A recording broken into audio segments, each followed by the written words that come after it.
Justin Ferguson, Associated Press. Auburn scores on the first drive, and you guys kind of hold them in check for most of the way. Anything you guys did differently from that opening drive? Or, just kind of stick to your guns and play it out? No, I mean, I think it was settling in. On the first drive, we had a couple losses in man. We were a little aggressive in hitting our run fits fast on some of the RPO stuff. I mean, it wasn't anything that they made some good plays. You got to give them credit. They made good plays, and we didn't make it enough. And then probably settled down and played real competitive, really all the way through. Had the one drive there in the fourth. We had, I think it was 3 15-yard penalties, the 2 PIs and then the targeting, which is really hard to stop them when you do that. But the guys kept competing and did it all day, and the 5 takeaways were the difference. Thomas done right for California. Justin, you've seen your fair share of defensive slugfest. You've seen team grit and grind like no other. How do you even begin to describe the defense grinding through each and every task? Yeah, I mean, I think just taking the field and against a really talented team, a good football team, and stepping up to the challenge each and every time. And those guys are competitive guys, and really proud of them. The defensive coaching staff deserves a ton of credit. I mean, obviously the players, Teddy and Noel, and we can go down the list of guys that impacted the game, but those guys put an awesome plan together, and those kids were prepared to play. So Peter Sermon and Browning and Trey and Stevie and Vic, those guys deserve a ton of credit. Not a lot of people in the nation knew about Teddy Buchanan entering this year. What do you think they know now? Well, he's a really good football player. Yeah, we knew because we had played against him prior, and Teddy's a talented guy. He's physical, but it's his approach that's as impressive as anything. I mean, when you're around the building with him, the way he approaches meetings and walkthroughs and practice, he's just a total professional. And there's not much that he's not prepared for. And it doesn't mean he's going to be perfect, but he's going to be in the right places, and he's going to play really hard. And if somebody gets a play on him, they're going to have to earn it. So I think you told me he's had 11 tackles and tackle for loss and sacked the quarterback. I mean, he was noticeable today. You guys had, as an offense, a lot of turnovers last season, but through 2 games, 0 turnovers, and plus I think +8 in takeaways now. Just how much of a huge difference is that for you in your program? I mean, huge. And we talked about coming into the day, wanting to be +2 to +3, and offensively there was some tough sledding against a really talented front, and there was times when we were kind of playing that field position game, and maybe we'll get to them, but if we don't, the punter was big today, really big. And, protecting the football and not giving it to them. I mean, that's, the only sacred thing in the program. There's no sacred coach or player, but the one sacred thing is the football. And they took care of it today. Coach, it looked like the team was really kind of relishing in the fan support at the end of the game, the post-game celebration. I think I heard there was over 5,000 Cal fans here that traveled to Alabama. Can you talk about what that means to the program and to the staff and the players being able to celebrate with them? That's the loudest group of 5,000 people I've heard. If that was the number, it seemed like a lot more than that. And obviously, an incredible venue. This environment we knew coming in to be a great environment, loud, and I mean that's why you play college football, is to be in these environments and then be able to run off the field and see all those smiling faces right there in the corner wearing blue and gold. That was special. So we appreciate them. Thank you all who came out and who couldn't come, that watched on TV, and we appreciate all you old Blues and young Blues. Justin, this time last year, Fernando Mendoza and Jamie Thomas were on the sideline. No one really knew about them other than you guys. Yeah.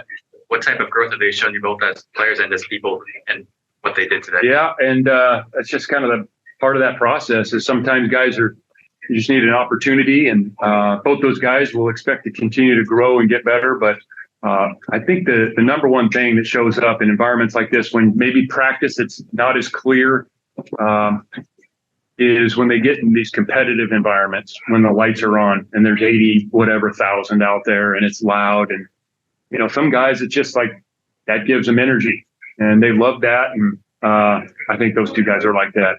I think Isaiah's like that, because, a month ago, we probably talked about this last week. I don't know if any of us would have thought Isaiah through 2 games would have done what he's done. So I think that's just part of maturation and guys getting opportunity and being prepared when they get the opportunity.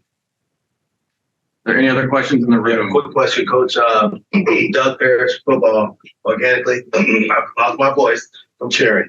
Noah Williams got an interception, and he basically turned into an offensive player. I was thinking to myself, oh my gosh, what is Coach thinking about putting him on offense?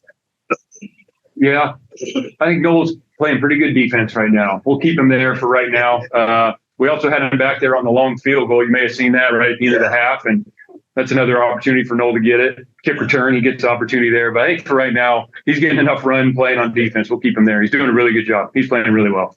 And then my second question, Coach, is like with 44 left in the half, I think it was like a 4th and 2, and it was like 41-yard line. It looked like you wanted to be aggressive like you normally do and go for it. And then you call a timeout. What transpired there? That was the one where we ended up punting it. And then you punted. Yeah, we were getting the ball in the second half. It's kind of, just listen, there's analytics, and we have all that stuff, and there's the book says this, the book says that, but at the end of the day, you got to do what you think is right for the team. And we were going to get the ball to start the second half. I thought the defense had settled in, and maybe we could pin them and potentially get the ball back. And if not, stop them. Let's go to halftime and come out and get the ball in the second half. Didn't want to do something greedy, give them the ball in the go zone where they're in 4-down territory immediately right before the half. So, yeah, right, wrong, and different. The book says, I think the book there said to go, but, I don't know. Like, at some point, the human being's got to consider all the context, or if not, the book's just going to be coaching the team. And I think that punt was landed at the 1 yard. Yeah, I think he had 2 inside the 2 yard line. Awesome. 50-yard punt. I mean, we got a lot of faith in him. Yeah, awesome. Yeah. All right, we're going to go to Zoom now, and the first question will come from Matt Moreno from Rivals. Go ahead, Matt. Coach, you've talked a lot about these one-score games in the past, being on the wrong end of some of them. How important is it for you guys to win this one in a one-score game, and what does it mean to what you guys are trying to build?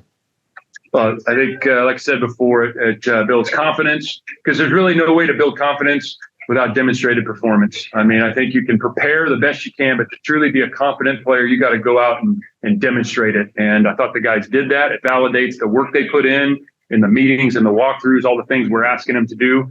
And now the key is that we continue to get better. I mean, this can't be the best we play all year. We got to continue to grind and get better. And I'm excited to get back and watch the tape. And, we'll celebrate, but we got a game next week. And we'll give them the 24 hours to enjoy the win. But we got a lot of football left to play.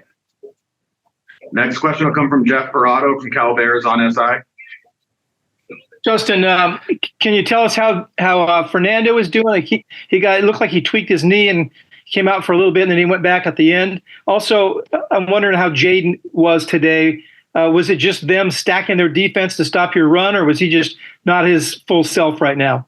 Well, probably a combination of all those things. He was gutting it out, trying to go. He was dinged up a bit, Jaden was, and appreciate him making that effort. And it was also tough sledding against that front.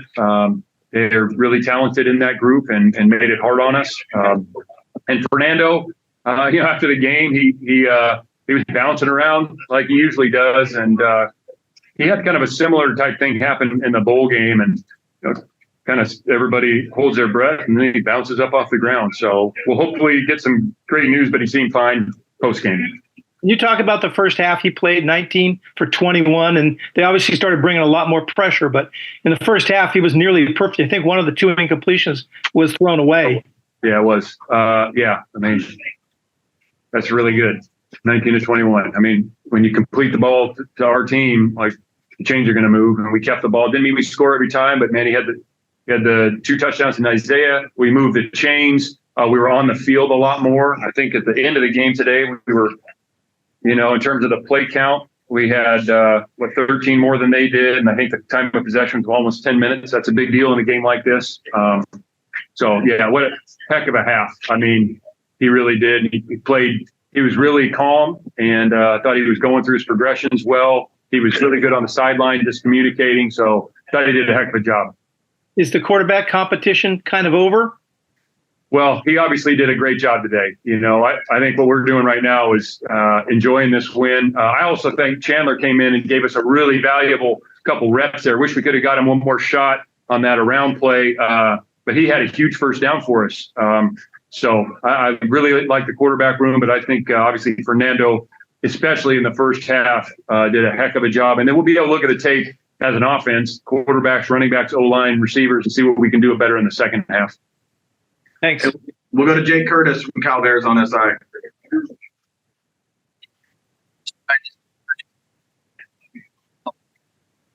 We can't hear you, Jake.